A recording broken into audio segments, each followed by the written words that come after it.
नमस्कार, स्वागत है आपका 5 मिनट 5 खबरों में। आज हम कवर करेंगे 5 सबसे बड़ी खबरें क्रिप्टो दुनिया से।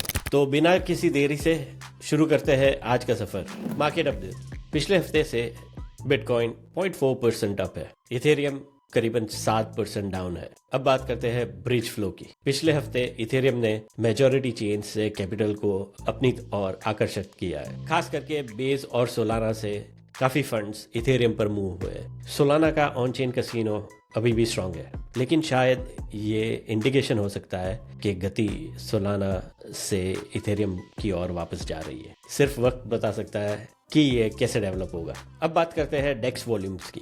डेक्स ट्रेडिंग वॉल्यूम्स बढ़ रही है, खास करके आर्बिट्रम और इथेरियम पर काफी बड़े स्पाइक पिछले हफ्ते देखने को मिली है। बेस नेटवर्क रिलेटिवली स्टेडी है क्योंकि एक्टिविटी कुछ स्पेसिफिक टोकन्स के बीच में कॉन्सेंट्रेटेड है। ओवरऑल ये अपवर्ड ट्रेंड मार्केट के लिए काफी पॉजिटिव है। सबसे पहली खबर, Trump backs US bitcoin reserve. जी हाँ दोस्तों, वीकेंड पर former US president Donald Trump ने बिटकॉइन कॉन्फ्रेंस पहली बार अटेंड की है।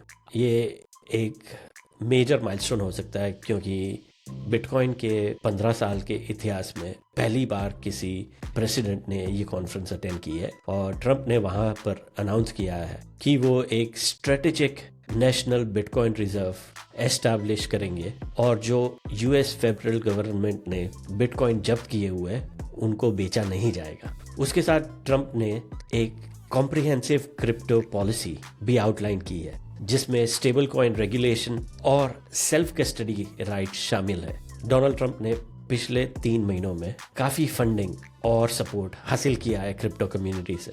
दूसरी खबर, रायपुर अपनाता है ब्लॉकचेन को रियल एस्टेट के रिकॉर्ड्स के लिए। रायपुर जो छत्तीसगढ़ की राजधानी है, रियल एस्टेट रिकॉर्ड्स को डिजिटाइज कर रहा है, वो भी ब्लॉकचेन पर एयर चेन्स की मदद से। इस इनिशिएटिव का मकसद है फॉर्जरी को रोकना और प्रोसेसिंग टाइम को 1 महीने से घटाकर 3 दिन करना। रायपुर म्युनिसिपल कॉर्पोरेशन, जो हर साल 8,000 से भी ज्यादा बिल्डिंग परमिट इश्यू करता है, ने पहले ही 1 लाख सर्टिफिकेट्स को एनक्रिप्ट कर दिया है। ये मूव दूसरे शहरों के लिए भी मिसाल बन सकता है। तीसरी खबर, स्टेबल कॉइन के मार्केट कैप में बड़ा उछाल। आज की डेट में जब हम ये वीडियो रिकॉर्ड कर रहे हैं, स्टेबल कॉइन का मार्केट कैप $164 बिलियन है। 2022 से अब तक ये पहली बार इन ऊंचाइयों को छू रहा है। स्टेबल कॉइन्स जो यूएस डॉलर जैसे एसेट्स के साथ पैग होता है, वो क्रिप्टो ट्रेडिंग में काफी स्टेबिलिटी प्रोवाइड करता है। टेथर, जिसका स्टेबल कॉइन है USDT, इस लिस्ट में सबसे आगे है। करीबन $114 बिलियन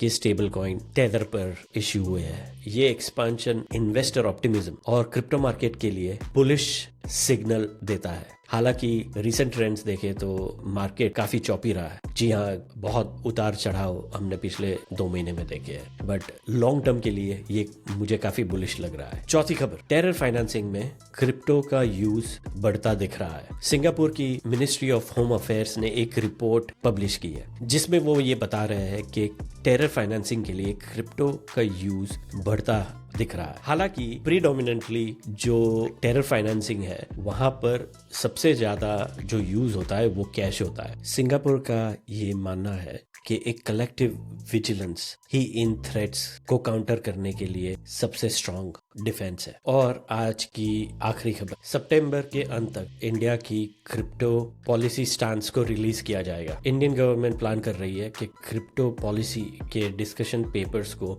सितंबर एंड तक पब्लिश किया जाएगा। इकोनॉमिक अफेयर्स सेक्रेटरी अजय सेठ ने बताया है ये पेपर्स की इश्यू को आउटलाइन करेंगे और स्टेक होल्डर व्यू को इकट्ठा करेंगे। ये मूव इंटर मिनिस्ट्रियल एफर्ट का हिस्सा है जिसमें रिजर्व बैंक ऑफ इंडिया और security and exchange board of India शामिल है, जो एक कॉम्प्रिहेंसिव बनाने की कोशिश कर रहे हैं। अभी तक इंडिया के पास स्पेसिफिक क्रिप्टो रेगुलेशन नहीं है, लेकिन स्ट्रिक्ट टैक्स और एंटी मनी लॉन्ड्रिंग स्टैंडर्ड्स को एनफोर्स किया गया। तो दोस्तों, ये थी इस हफ्ते की 5 बड़ी खबरें। हमें उम्मीद है आपको ये एपिसोड पसंद आया होगा। अगले हफ्ते फिर मिलेंगे नए अपडेट्स के साथ। तब तक के लिए हमें फॉलो करते रहिए और मजीद डिजिटल खजानों की खोज में। अगली बार तक सवाल करते रहो, एक्सप्लोर करते रहो द डिजिटल दुनिया। नमस्कार।